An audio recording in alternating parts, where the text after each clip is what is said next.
హెబ్రీల్కి రాసిన పత్రిక 12వ అధ్యాయము 1వ వచనాన్ని చూడండి. మనము ప్రతి భారమును సులువుగా చిక్కులు పెట్టు పాపమును విడిచిపెట్టి విశ్వాసమునకు కర్తయు దాన్ని కొనసాగించు వాడునైన యేసు వైపు చూచుచు మన ఎదుట ఉంచబడిన పందెములో ఓపికతో పరిగెత్తుదము. మన ఎదుట ఉంచబడినటువంటి ఒక పందెం ఉంది. ఆ పందెపు రంగములో మనం పరుగు పెడుతూ ఉన్నప్పుడు యేసు వైపు మాత్రమే చూస్తూ మనము ముందుకు పరిగెత్తాలని పౌలు భక్తుడు చెప్తున్నటువంటి మాటలవి. 1923 నుంచి 1929 వరకు అమెరికా ప్రెసిడెంట్గా క్యాల్విన్ కూలిడ్జ్ అనేటువంటి ఒక ఆయన అమెరికన్ ప్రెసిడెంట్గా ఉండేవారు. ఆయన చాలా చిన్న గ్రామంలో పుట్టి పెరిగినవాడు. ఆయన ఆ తరువాత ఉన్నతమైనటువంటి స్థితిలోనికి చేరుకొని అమెరికాకే ప్రెసిడెంట్ అయ్యాడు ఆయన. అయితే ఆయన తన యొక్క చిన్ననాటి స్నేహితులను ఇంటికి పిలవాలి అనుకుని ఒక దినాన ఒకరోజు ఆయనతో గడపడానికి పిలిచాడు. అయితే వాళ్ళందరూ కూడా టేబుల్ దగ్గర వాళ్ళు అల్పాహారం తీసుకోవడానికి కూర్చుని ఉన్నారు.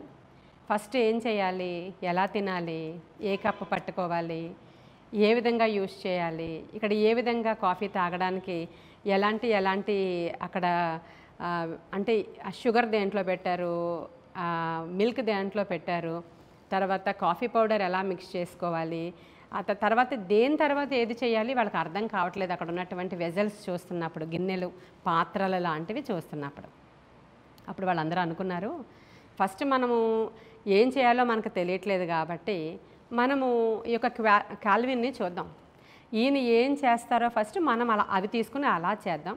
స్టార్టింగ్ ప్రాబ్లం కదా వాళ్ళకి, అక్కడ దేంతో ఎలా చేస్తారో మొదట దేన్ని తీసుకుంటారో తెలియదు కాబట్టి మనం అందరము కూడా ఆయన్ని చూద్దాం, ఆయన ఏది తీసుకుంటారో మనం కూడా అలాగే చేద్దామని వీళ్ళందరూ ఒకరికొకరు మాట్లాడుకున్నారు. ఎందుకంటే వాళ్ళందరూ పల్లెటూరులో పుట్టి పెరిగిన వారు. వైట్ హౌస్కి వచ్చారు. ఇప్పుడు ఇక్కడ ఉన్నటువంటి ఆ యొక్క ఫర్నిచర్ చూస్తున్నారు, ఇక్కడ ఉన్నటువంటి ఎక్విప్మెంట్ చూస్తున్నారు, అక్కడ ఉన్నటువంటి ఆ చూసినవన్నీ భయం వేస్తుంది వాళ్ళకి అక్కడ కూర్చున్నప్పుడు. మనకి ఎలా స్టార్ట్ చేయాలో తెలియదు కాబట్టి ఆయన ఏం చేస్తారో మనం అలా చేద్దాం అనుకుని వీళ్ళందరూ ఆయనను అనుకరించడానికి ప్రయత్నం చేస్తూ ఉన్నారు. ఆయన రాగానే అక్కడ ఉన్నటువంటి కప్ అండ్ సాసర్ ఉంటుంది కదా, కప్పు సాసర్ ఉంటుంది కదా, సాసర్ తీశారు ఆయన. వీళ్ళందరూ కూడా సాసర్స్ తీసుకున్నారు. అప్పుడు ఆయన ఫస్ట్ మేగడ తీసి ఆ సాసర్లో వేశారు. వీళ్ళందరూ కూడా మేగడ తీసి సాసర్లో వేసుకున్నారు. తర్వాత ఒక స్పూన్ షుగర్ తీసి ఆ మేగడలో వేశారు. వీళ్ళందరూ కూడా స్పూన్ షుగర్ వేరే దాంట్లోంచి తీసి వేసుకున్నారు. తర్వాత కొంచెం కాఫీ పౌడర్ తీసి అంతా ఇలా కలిపారు ఆయన. వాళ్ళు కూడా కొంచెం కాఫీ పౌడర్ దాంట్లో వేసుకొని అంతా ఇలా కలిపారు. తర్వాత అక్కడ ఉన్నటువంటి పొటాటో చిప్స్, బంగాళదుంప చిప్స్ ఉంటాయి కదా, అవి తీసి ఆయన ఇలా క్రష్ చేశారనమాట, ఇలా నలిపారు ఆయన. వీళ్ళందరూ కూడా పొటాటో చిప్స్ తీసుకొని వాళ్ళు కూడా ఇలా అంతా చేసి సాసర్లో వేసుకున్నాడు ఆయన. వాళ్ళు కూడా సాసర్లో వేసుకున్నారు. అప్పుడు అంతా కూడా మరలా మిక్స్ చేశారు ఆయన. అందరూ కూడా ఇలా మిక్స్ చేశారు. అప్పుడు ఆయన క్రిందకి వంగి ఆ టేబుల్ క్రింద ఉన్నటువంటి పెంచుకునేటువంటి పిల్లికి పెట్టారు.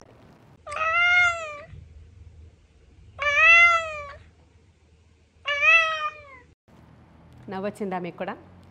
పిల్లికి పెట్టారు అది.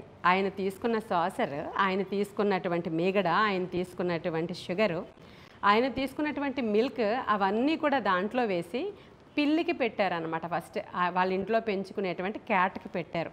వీళ్ళందరూ షాక్ అయ్యారు. తర్వాత ఎలా తీసుకుని ఏది తినాలి ఏది తాగాలి అని తెలియడానికి అడిగి ఉంటే సరిపోయేదే, ఆయన అనుకరించాలని ప్రయత్నించినప్పుడు సిగ్గుపడ్డారు వాళ్ళందరూ కూడా.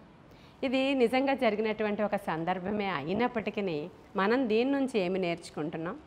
హెబ్రీల్కి రాసిన పత్రికలో ఉన్నటువంటి మాటను చదివాము కదా, విశ్వాసమునకు కర్తయు దానిని కొనసాగించు వాడైనటువంటి క్రీస్తు వైపు, యేసు వైపు చూచుచు మనం ముందుకు వెళ్ళాలి తప్ప వాళ్ళ వైపు వీళ్ళ వైపు చూసి అనుకరించడం అనేది చాలా పెద్ద పొరపాటు. ఈ రోజుల్లో సేవ చేస్తున్నటువంటి సేవకులు చాలామందిని మనం చూస్తూ ఉంటాం. సేవకుడు ఎలా ఉన్నాడో ఆయనలాగే మిగతా వాళ్ళు కూడా మాట్లాడుతూ ఉంటారు. ఆ సేవకుడు గంభీరమైనటువంటి స్వరంతో మాట్లాడుతూ ఉంటే ఆయన వెనకాల ఉన్నటువంటి ఫాలోవర్స్కి 20 సంవత్సరాలు కూడా ఉండనటువంటి అబ్బాయి సేమ్ ఆయనలాగే 50+ ఉన్నటువంటి సేవకుడు ఒక గంభీరమైన స్వరాన్ని ఉపయోగిస్తూ ఉంటే ఈయన కూడా ఆయనలాగే మాట్లాడడానికి అలా ఒక బొంగురులాగా పెట్టి మాట్లాడుతూ ఉంటాడు. నీ ఏజ్ ఎంత ఉందో అంతే అదే స్వరంతో మాట్లాడు, ఎంత బాగుంటుంది అది. ఆయనలాగే ఆయన ఎలాంటి ఉచ్చారణ చేస్తున్నారో అలాగే ఉచ్చరిస్తూ ఉంటారు మాటలు. ఆయనకి ఏదో చిన్న నత్తి ఉండొచ్చు, ఆయన ఒక్కొక్క పదాన్ని పలకలేకపోవచ్చు, ఇతను కూడా అలాగే మాట్లాడుతూ ఉంటాడు. చాలా సందర్భాల్లో మీరు చూసుంటారు. ఇంకా స్త్రీ సేవకులను చూస్తున్నప్పుడు ఆవిడ ఎలా శారీ కట్టుకున్నారో, ఆవిడ ఎలా డ్రెస్ వేసుకున్నారో, ఆవిడ ఎలా మాట్లాడుతున్నారో, ఆవిడ ఎలా నడుస్తారో, ఆవిడ నోటితో కొన్ని పదాలను ఎలా ఉచ్చరిస్తారో అలాగే వీళ్ళు కూడా ఉచ్చరిస్తూ ఉంటారు. ప్రతివానికి దేవుడు పనిని పంచిపెట్టాడు. మనమందరం కూడా ఒకేలాగా ఎప్పుడు కూడా ప్రవర్తించడానికి వీలు లేదు. ఎందుకంటే కృపావరాలు ఇచ్చే విషయంలో కూడా దేవుడు అనేకమైనటువంటి రకరకాల కృపావరాలను ఇచ్చాడు. కొందరిని ప్రవచించువారిగాను, కొందరిని బోధించువారిగాను, కొందరిని అద్భుతాలు చేయువారిగాను, కొందరిని స్వస్థతలు చేయువారిగాను, కొందరిని సువార్త ప్రకటన కొరకు బయటకు వెళ్ళి సువార్థికులుగాను, మిషనరీస్గాను, పరిచర్యలు నానా విధములు. పరిచర్యలు నానా విధములు అయినప్పుడు అనేక మంది కన్ఫ్యూజ్ అయిపోయి అసలు వాళ్ళ యొక్క కాలింగ్ ఏంటో తెలియకుండా మీరు ఏ సంఘానికి వెళుతున్నారో ఆ సంఘంలో ఉన్నటువంటి సిద్ధాంతాలను పట్టుకుని వేలాడుతూ ఉంటారు కొన్ని సందర్భాల్లో. ఎందుకంటే మిమ్మల్ని నడిపించేటువంటి నాయకులకు మీరు ఫ్యాన్స్ అయిపోతారనమాట. వాళ్ళని మీరు హీరోస్ కింద చేసుకుంటారనమాట. వాళ్ళని మీరు ఇంకా వాళ్ళని అనుకరిస్తూ ఉంటారనమాట. దాని ద్వారా ఇందాక ఎలాగైతే అక్కడ కూర్చున్న వారికి సిగ్గు కలిగిందో అలాగే అంచెదినాన మనకి కూడా సిగ్గు కలుగుతుంది. కాబట్టి మనము అనుసరించవలసింది ఏ పెద్ద సేవకుల్ని కాదండి, లేదంటే మనం ఫాలో అవుతున్నటువంటి నాయకులను కాదు. విశ్వాస వీరుల జాబితా ఉంది కదా, హెబ్రీయులకు రాసిన పత్రికలో విశ్వాస వీరుల జాబితా. మన పైనున్న నాయకుల విశ్వాసము అంటే బైబిల్ హీరోస్ అండి. బైబిల్ గ్రంథంలో ఉన్నటువంటి యెహోషువ అవ్వచ్చు, కాలేబు అవ్వచ్చు, నోవహు అవ్వచ్చు, హానోకు అవ్వచ్చు, దానియేలు అవ్వచ్చు, మోషే అవ్వచ్చు, యోసేపు అవ్వచ్చు, వీళ్ళందరూ కూడా విశ్వాస వీరుల జాబితాలో ఉన్నటువంటి వారు. వాళ్ళు ఏ విధంగా వారి కష్ట సమయంలో, నష్ట సమయంలో వారి విశ్వాసాన్ని చెదిరిపోకుండా గట్టిగా కాపాడుకోగలిగారో వారి యొక్క మన పైనున్న నాయకుల విశ్వాసాన్ని చూసి మనం ముందుకు వెళ్ళాలి. వారందరికీ మించినవాడు యేసుక్రీస్తు ప్రభువు. మనం ఆయన వైపు చూసినప్పుడు చాలా క్లియర్గా ఎలా వెళ్ళాలో మనకు అర్థమవుతుంది. ఆయన ఎలా ప్రవర్తించారు, ఆయన ఎలా జీవించారు, ఆయన ఏ విధముగా బోధించారు, ఏ విధముగా పాపుల కొరకు ఆయన కనికరముగా ప్రవర్తించారు, ఏ విధముగా ఆయన సువార్త ప్రకటనలో ఎడతెగక పనిచేశారు, ఏ విధముగా ఆయన రోగగ్రస్తుల మధ్యలో సేవ చేసినప్పుడు వారిని చూచినప్పుడు కనికరము చెంది ఆయన పాడెను ముట్టాడంట. అంటే మనము రోగగ్రస్తులను చూసినప్పుడు మనకి కనికరము కలుగుతుందా? మనము దీనులను చూసినప్పుడు సహాయం చేసే చేతులుగా మన చేతులు ఉన్నాయా? మరి ప్రజలకు మనం అందుబాటులో ఉండి ప్రార్థనలు చేయువారముగా మనం ఉన్నామా? దావీదు కుమారుడా కరుణించి అని కుష్ఠరోగులు కేకలు వేసినప్పుడు నీకు ఇష్టమైతే మాకు సహాయం చేస్తావా అని అడిగినప్పుడు నాకు ఇష్టమే అన్నాడు ఆయన. అటువంటి వారికి సహాయం చేయడం ఆయనకి ఇష్టమేనంట. మనము ఫాలో అవ్వాల్సింది రియల్ హీరో అయినటువంటి యేసుక్రీస్తు ప్రభువారిని. చాలామంది ఈ రోజుల్లో యవ్వనస్తులైనటువంటి పిల్లలు సినిమాలు చూసి చాలా పాడైపోయి ఆ యొక్క హీరోస్ని ఫాలో అవుతూ, మగపిల్లలైతే పెద్ద పెద్ద జుత్తులు పెంచుకొని ఆ హీరో ఆ సినిమాలో వంకరగా నడిస్తే వీళ్ళు వంకరగా నడవడం, ఆ హీరో ఎలా అయితే సిగరెట్ కాలుస్తాడో అలా కాల్చడం, ఆ హీరో ఎలా అయితే నోట్లో ఏదో ఊస్తూ ఉంటాడో అలాంటి పనులు చేయడం, ఆ హీరో ఏదైతే బట్టలు వేసుకుంటాడో అలాంటివి వేసుకోవడం క్రైస్తవుల్లో కూడా అనేక మంది చేస్తూ ఉన్నప్పుడు కొన్ని సందర్భాలలో అయ్యో ప్రభువా ఈ బిడ్డలైన వారందరినీ కూడా ఒక్కసారి దర్శించనే ప్రార్థన తప్ప మనమేమీ చేయలేకపోతూ ఉన్నాం. కాబట్టి ఈరోజు ప్రార్థించాలి. మనమందరం కూడా అనుకరించుట అనేది మంచిది కాదు. అనుకరించుట అనేది లోకాన్ని అనుకరించుట ఎంత మాత్రం కూడా మంచి విషయం కాదు. ఆ యొక్క హీరోయిన్స్ వేసుకుంటున్నటువంటి బట్టలు అంటే పిల్లలకి వేయడానికి తల్లిదండ్రులు చాలా ఇష్టపడుతున్నారు. అన్యులైతే వారి గురించి నేను మాట్లాడట్లేదు. క్రైస్తవులమైనటువంటి మనము మన పిల్లల్ని మనము ఒళ్ళంతా కనిపించే విధముగా బట్టలు వేసి తల్లిదండ్రులే మురిసిపోతున్నటువంటి దినాలు ఇవి. ఎందుకంటే బయట సొసైటీ ఎలా ఉంది, కాలేజీకి వెళ్ళేటప్పుడు వాళ్ళు పనిచేస్తున్న ఆఫీసులో ఉన్నప్పుడు ఇలా ఒళ్ళంతా కప్పుకున్న బట్టలు వేసుకోకూడదని, వాళ్ళు అలాగే కల్చర్ కలిగి ఉంటారని, పబ్బులకి వెళ్ళాలని, క్లబ్బులకి వెళ్ళాలని, వాళ్ళు అక్కడ ఇలా తాగకపోతే అవ్వదని ఇలాంటి కల్చర్లోనికి వెళ్ళిపోతూ ఉన్నారు ఈరోజు. ఎందుకంటే సమాజాన్ని అనుకరిస్తూ ఉన్నారు వాళ్ళు. కాబట్టి మనం అనుకరించాల్సింది విశ్వాసమునకు కర్తయు దాన్ని కొనసాగించువాడైనటువంటి యేసుక్రీస్తు ప్రభువారిని మనము అనుకరించాలని పౌలు భక్తుడు చెప్తున్నాడు.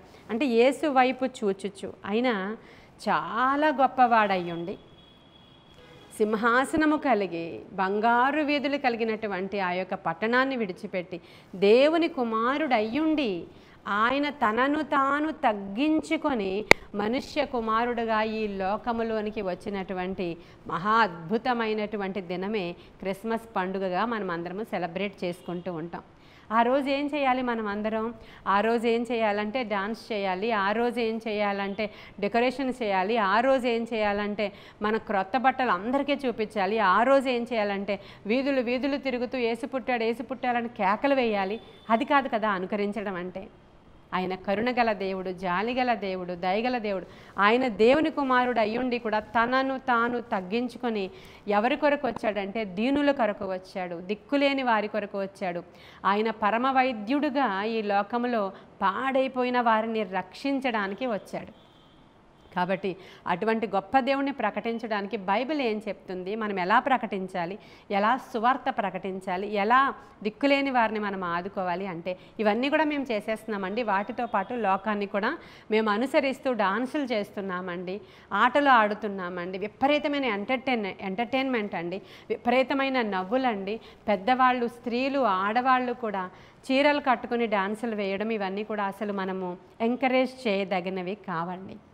మనము ఫాలో అవ్వాల్సింది మన యేసుక్రీస్తు ప్రభువారిని. అయితే ఈరోజు ఒకసారి జ్ఞాపకం చేసుకోండి, యేసుక్రీస్తు ప్రభువారు ఆనందపడేటువంటి క్రిస్మస్ చేయాలంటే మన పైనున్న నాయకుల విశ్వాసాన్ని మనం కనుగొనాలి. దానియేలు, షడ్రక, మేషక, అబేద్నగోలు అక్కడ వాళ్ళందరూ ఎంటర్టైన్మెంట్ జరుగుతుంటే మేము దాంట్లో పార్టిసిపేట్ చేయము అని చెప్తారు. వాళ్ళందరూ త్రాగుతూ ఉంటే మేము మద్యాన్ని ముట్టము అని చెప్తారు. వాళ్ళందరూ కూడా అసలు వాళ్ళు ఎంతో గొప్ప విందు జరుగుతూ ఉంటే ఆ బలిచిన మాంసాన్ని మేము ముట్టుకోము, శాఖ ధాన్యాదులు మాకు కావాలి అని చెప్తారు. లోకానికి వేరే జీవించుట ద్వారా ఈరోజు కూడా మన ముందర రియల్ హీరోస్ లాగా వాళ్ళు ఉన్నారు. కాబట్టి ఈరోజు ఎవరితో ఈ వర్తమానం మాట్లాడుతుంది అని అనుకుంటే వారితోనే మాట్లాడుతున్నాను నేను. సేవకులను అనుకరించడం మంచిది కాదండి. పులిని చూసి నక్క వాతలు పెట్టుకున్నట్లు అంటారు కదా మన తెలుగు సామెత. అది సేవకులు వాళ్ళకిచ్చిన తలాంతు, వాళ్ళు హైట్గా ఉంటారో, వాళ్ళు పొట్టిగా ఉంటారో, వాళ్ళు లావుగా ఉంటారో, వాళ్ళు మాటలు నత్తిగా ఉంటాయో, లేకపోతే వాళ్ళకి జుత్తు పెద్దగా ఉంటుందో, లేకపోతే వాళ్ళకి ఏదో ప్రాబ్లం అయ్యి ఒక్కొక్కరు మాట్లాడుతూ ఎక్కువసారి ఈ భుజాన్ని ఎగరవేయడం, ఎక్కువసారి ఏదో చేయడం, ఎక్కువసార్లు దీన్ని అస్తమాను వేసుకోవడం, ఇలాంటివన్నీ చేస్తుంటారు. వాళ్ళని నువ్వెందుకు అనుకరిస్తావు? నీకంటూ ఒక పర్సనాలిటీ ఇచ్చారు దేవుడు, నీకంటూ ఒక మంచి కళని ఇచ్చాడు దేవుడు, నీకంటూ మంచి వాక్చాతుర్యాన్ని ఇచ్చాడు దేవుడు, నీకంటూ మంచి గళాన్ని ఇచ్చాడు దేవుడు, నీకంటూ ఇతరులకు సేవ చేసేటువంటి ఒక గొప్ప జాలిగల మనసుని ఇచ్చాడు దేవుడు, నీకంటూ ఒక మాట తీరు ఉంది, నీకంటూ ఒక మంచి వ్యక్తిత్వం ఉంది. నీవుగా ఉన్నప్పుడు నీకంటూ ఒక స్పెషల్ వేని క్లియర్ చేస్తాడు ఆయన, నిన్ను స్పెషల్గా వాడుకుంటాడు ఆయన. నీ ఆఫీసులో అవ్వచ్చు, నీ స్కూల్లో అవ్వచ్చు, నీ ఉద్యోగంలో అవ్వచ్చు, నీ వ్యాపారంలో అవ్వచ్చు, ఎక్కడైనా సరే నిన్ను వాడుకుంటాడు ఆయన. నువ్వు కొన్ని సందర్భాలలో మౌనంగా ఉండడంలో కూడా ఆయన బహుశా నీ నుంచి ఒక వర్తమానాన్ని బయటికి పంపించవచ్చు ప్రేమైన దేవుని బిడ్డ. కాబట్టి ఈరోజు మరొకసారి ఆ యొక్క వచనాన్ని నేను చదవనా? హెబ్రీయులకు రాసిన పత్రిక 12వ అధ్యాయము 1వ వచనం. మనము ప్రతి భారమును సులువుగా చిక్కులు పెట్టు పాపమును, ఇది అర్థమైందా మీకు? సులువుగా చిక్కులు పెట్టు పాపం. యాక్చువల్గా నిన్ను ఒక పని కొరకు నిన్న ఆయన పిలుచుకున్నారు, నిర్మించారు. మన దేవుడు కుమ్మరివాడు, పరమ కుమ్మరి అని రాయబడి ఉంది, మంచి వ్యవసాయకుడు అని రాయబడి ఉంది. ఆయన చేతిలో జిగట మన్నుగా ఉన్నటువంటి నిన్ను ఒక మంచి పాత్రగా రూపించాలని నిన్ను ఏర్పాటు చేసుకుంటే, నీవేమో ఏదో ఒక సత్తు పాత్రగానో లేదంటే ఒక ఎందుకు పనికిరాని పాత్రగానో, ఆల్రెడీ అలాంటి యూజ్లో ఉన్నటువంటి పాత్రగానో నీవు అలాగే నేనుంటాను అనుకుంటే ఎలా అవుతుంది? ప్రభువా, నేను ప్రత్యేకమైన దానను. ఈ క్రిస్మస్ దినాలలో నా ప్రత్యేకత ఏంటో నాకు బోధించు ప్రభువా. నేను ఇలా నెమ్మదిగా ఉండుట నీకు ఇష్టమా? సంఘంలో ఒక మూల కూర్చోవడం నీకు ఇష్టమా? సంఘంలో ఉండి విజ్ఞాపన చేయడం నీకు ఇష్టమా? సంఘ పరిచర్య చేయడం నీకు ఇష్టమా? లేదు అంటే ఇతరులతో మరి అనేకమైన నశించు ఆత్మలతో మాట్లాడడం నీకు ఇష్టమా? లేదు, నేను నా సహనాన్ని, నా ప్రేమను ఇతరులకు చూపించుట ద్వారా నా ప్రభువుని నాలో నుంచి చూపించుట నీకు ఇష్టమా? నా డ్రెస్సింగ్ ద్వారా నేను నా ప్రభువుని చూపించుట నీకు ఇష్టమా? నన్ను ఎందుకు నిర్మించుకున్నావు, రూపించుకున్నావు ప్రభా? ఒకసారి నాతో మాట్లాడని దినాలలో నీవు అడిగినప్పుడు ఆయన నీకు మాదిరిగా ఉండి గొప్ప కార్యాన్ని చేస్తాడు. మనము చూడాల్సింది యేసు వైపు, ఇక ఇతర మనుష్యుల వైపు కాదు. మన మీద ఉన్నటువంటి పాస్టర్ల వైపు, సేవకుల వైపు అసలే కానే కాదు. మనకంటూ కొంత క్రొత్తదనాన్ని దేవుడు ఇవ్వాలని ఎప్పుడూ కోరుకుంటాడు. ప్రతిదినం కూడా క్రొత్త పాత్రగా నిన్ను చేయాలని కోరుకుంటాడు, నూతన పరచాలని కోరుకుంటాడు. కాబట్టి ఈరోజు క్రిస్మస్ సందర్భంగా ఒక నిర్ణయం తీసుకుంటావా నీవు? ప్రభువా, నన్ను నూతనమైనటువంటి పాత్రగా రూపించండి ప్రభువా. యజమానుడు వాడుకొనుటకు అర్హమైన పాత్రగా నన్ను రూపించుకోండి ప్రభా. నా యేసు యొక్క గుణలక్షణాలు నాలో పెట్టండి ప్రభా. నేను యేసు వలె ఉండుటకు సహాయం చేయండి ప్రభా. యేసు వలె ఉండుట కంటే ఆయన దీనుడుగా, హీనుడుగా అలా ఉన్నాడని చాలామంది మాట్లాడుతూ ఉంటారు. ఆయన రాజులకు రాజండి, ప్రభువులకు ప్రభువు. ఆయన దైవత్వము చాలా గొప్పది. ఆయన చూసినప్పుడు ఆయనను పట్టుకోవాలని ఆ యొక్క రాణువ వారు ఆ యొక్క సోల్జర్స్ని పంపించినప్పుడు ఆయనను చూడగానే, ఆయన నోటి మాటను వినగానే వాళ్ళందరూ భయపడిపోయి వెనక్కి తగ్గి క్రింద పడిపోయారు తెలుసా? ఆయనను చూడగానే నేనే యేసుని అని చెప్పగానే వెనక్కి తగ్గి పడిపోయారు. అంటే ఆయనలో అంత పవర్ పనిచేస్తూ ఉండేది. ఆయనలో అంత శక్తిమంతుడు మన దేవుడు. ఆయన శక్తి మనలో ప్రవహించడానికి మనం అవకాశం ఇవ్వాలి. అధికంగా వాక్యము చదివినప్పుడు ఆయన పవర్ మనలో నుంచి ప్రవహిస్తూ ఉంటుంది. వేరెవరిలాగా నటించాల్సిన అవసరత మనకి ఉండదు. కాబట్టి కొన్ని మాటల్ని జ్ఞాపకం చేసుకోండి. క్రిస్మస్ దినాలలో ప్రత్యేకించబడిన వారముగా మనము ప్రత్యేకమైనటువంటి కృపతో నింపబడాలని ఆశపడండి. ఆయన మన కొరకు జన్మించిన ఈ దినాలను ప్రభా నీవు నా కొరకు వచ్చావు అనేటువంటి కృతజ్ఞతతో మనము సెలబ్రేట్ చేసుకోవడానికి అవసరమైన కృప మన దేవుడు మనకు అనుగ్రహించును గాక. మీ అందరికీ కూడా హ్యాపీ క్రిస్మస్. ఈ దినాలలో దేవుని యందు ఆనందించండి, వాక్యం యందు సంతోషించండి. దేవుని కొరకు మనం అందరం కూడా ఎదురు చూడాలి, ఆయన రాకడ కొరకు. ఈ క్రిస్మస్ దినాలలో ప్రభువుని పోలి నడుచుకోవడానికి అవసరమైన కృప ఆయన మనకి ఇవ్వాలని ఈ కొన్ని మాటలు దేవుడు మన వెనికిడిలో దీవించును గాక. ఆమేన్. ప్రార్థన చేసుకుందాం. మహాపరిశుద్ధుడైన తండ్రి, మహోన్నతుడైన దేవ, ఈ మాటలలో ఉన్న జీవాన్ని వినుచున్న వారందరిలో కూడా ప్రవహింపచేసి మీరే మహిమ పొందుకోమని, వినిన వారందరినీ దీవించి ఆశీర్వదించి ఈ వాక్యము ఫలింపచేయమని యేసయ్య శ్రేష్ఠ నామంలో అడుగుచున్నాము తండ్రి. ఆమేన్. God bless you.